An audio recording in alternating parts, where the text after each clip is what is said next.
as a kitty. Hi, I'm Adam Shows. And I'm Mary Imagination. And welcome back to the Fright Zone. And today we're going to be doing a review of the Texas Chainsaw in 3Ds. So yeah, we're going to get started. This is, a lot of people were asked, so I can start out by asking, by people who've been asking, is this a remake of a remake? Is this just another remake? Or is this like a, or, you know, blah, blah, blah. Well, I can give this to you. This is a direct sequel to the original 1974.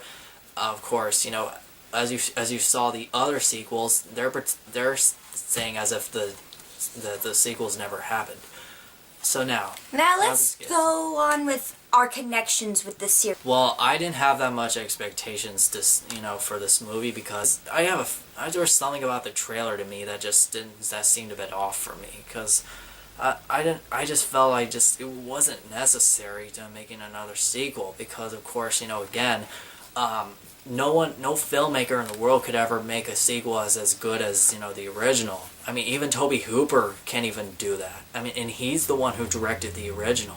And for me, I'm just a hardcore horror fan. I've only seen the first Texas Chainsaw, the second Texas Chainsaw, and the remake. So I always go into horror movies with an open mind. And for this movie to be a replacement, be a direct sequel for the very original, and then to ignore all the other ones, I'm fine with that. I'm gonna go in, I'm gonna have fun and watch it. Okay, so now, to all the people who love this movie, like yourself, yeah. I want you to listen very closely, because I am just going to get to the things that I did like about this movie out in the open right now. Bill Moseley was great as the cook. It was cool seeing Gunnar Hansen making a cameo, despite that, you know, little that they both had to work. Bill and Gunnar have little to work with, and the editing was, you know, pretty okay. It made the movie just pretty fast, you know, just moving forward. And of course, the main characters were just, you know, they looked all attractive. You know, the main character was, you know, was nice looking, and of course, and her shirt was unbuttoned half of the whole movie. And of course, her friends, even her female friends, are, you know, look nice, but some are nice in a slutty kind of way. And also, while I found nothing scary in this movie, there were some few intense moments, and there were even some scenes that, you know, had great homage to the original, which, you know, I thought it was kind of cool. And also, that they, like the introduction, which they had a, you know, 3D effect of the of the original, and also the 3D was pretty good, you know, using it to its advantage, which I wish it could have done more on that.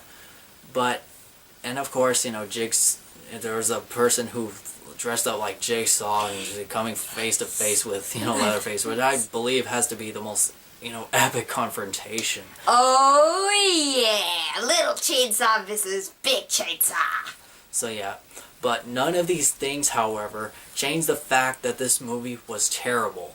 I mean, in my own eyes, it was terrible. I mean, this is coming from a Texas Chainsaw Massacre fan who's been, you know, been a fan for quite a while now. And just because a movie does have a few redeeming factors does not mean that this movie, or, you know, let alone make it a good movie, or let alone a standalone movie.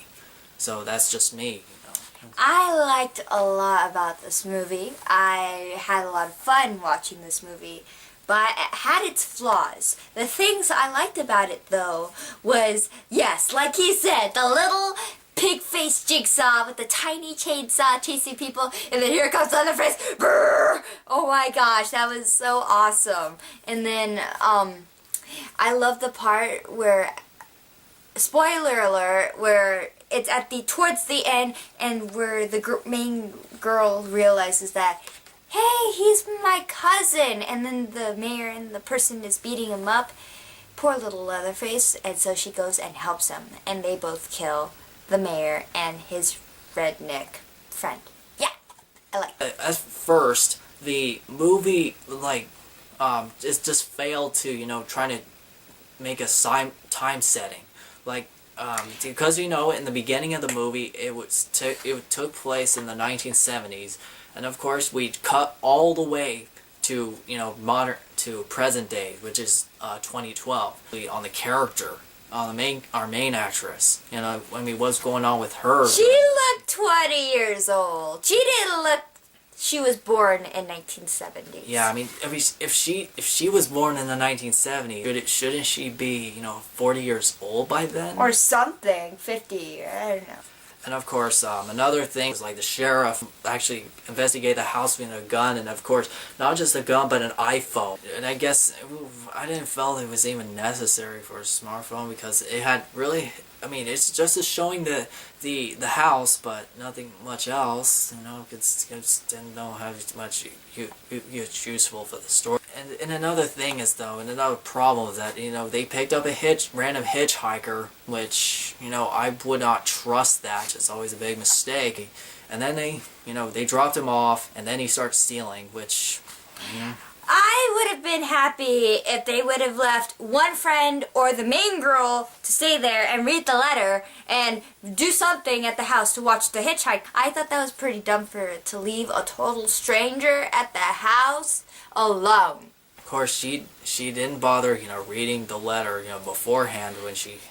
I was screaming at the screen, "Read the letter! Read the letter!" But no! They don't listen to me. I don't know why. She just did it to the end of the movie, which made the whole ending kind of stupid. I liked the ending. It was very nice. Another thing that bothered me was when little Leatherface was at the fair, the carnival fair, and no one seems to care that he wants to chop up this girl. It would have been fine with me if they would have played it like Freddy vs. Jason, where Jason goes to the rave and then he starts slashing up everyone. Yeah. That's what they should have done with this scene. Yeah, should have done with Leatherface. I mean, that could have really helped with a 3D when the great thing to use. Great to use it to his advantage. The 3D was awesome, even though I wish they would have done more with it. It was awesome for what it was.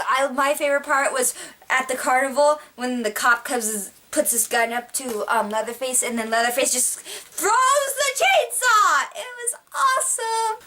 But yeah, I think I wish they could have done more. I just felt the 3D was not necessary. I knew from the start that was not necessary. It makes me dizzy and it hurts my eyes. Out of 10 chainsaws, I love the ending. I love how the cousin, he helps out Leatherface, and then they work together as a tag team to kill the two people who were trying to kill them. And then I love the little part where Leatherface comes out with versus little chicks. For me, the kills were fun, the surprises were fun, and just the whole thing was fun. Even though with the flaws, I would give it 7 out of 10 saws. As for me, I would give it, a 4 out of 10. I felt it was an unnecessary sequel, but for whatever reason, just got a sequel anyways. I don't know if I could recommend this to anybody, but I would definitely not recommend this to any Texas Chainsaw Massacre fan like myself, and of course, just avoid this. I would just rather watch the original and of course, part 2. My opinion would be, for any horror fan, I would say, go see this movie. If you're looking to have a good time watching a good Texas movie, go watch this. It isn't, and if you don't care that it has its flaws and it has its little things here and there, you go see it. But if you're a hardcore Texas Chainsaw fan who's watched every single darn movie from Texas Chainsaw Massacre, like this one right here, this hardcore Texas Chainsaw Massacre fan, don't go. So yeah, that's pretty much sums it up. So whose side are you on? So we're signing off. I'm Adam Shows. And I'm Mary Imagination. And thanks for watching The Fright Zone. Be sure to like, comment, and subscribe. And we'll be seeing you then. And also comment what your views were for this film, what you didn't like, what you did like, and etc., etc., etc. So yeah, we'll be seeing you soon. Bye!